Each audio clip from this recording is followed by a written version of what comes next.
What else I would like to share with you in this video is about brand deals on the channel as well. If you are thinking about it, you will get a lot of deals when you will have 10,000k on YouTube, because you have a big channel and a loyal audience.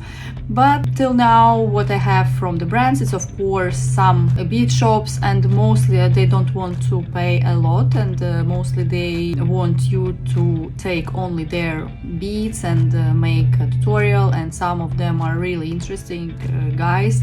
They will send you materials for $20 and you have to make 3 videos.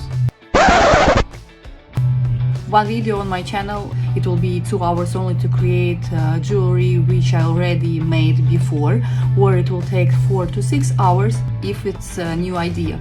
And yeah, they want to give you only $20 materials, and now materials are very expensive, so for $20 you might have like 2 different colors of beads or something like that if you want to make it from the good materials. What I usually prefer to use high quality materials, and they are much more expensive than plastic beads or any sort of cheap material. So I mean, my YouTube channel, even if I have a quite large audience, which is 11,000 people, I still don't get enough money out of the YouTube or any brand deals, and my channel exists only on my enthusiasm. Conclusion is, if you are jewelry making artist and you are creating jewelry, you should understand that it will be very hard to make living out of YouTube on this niche.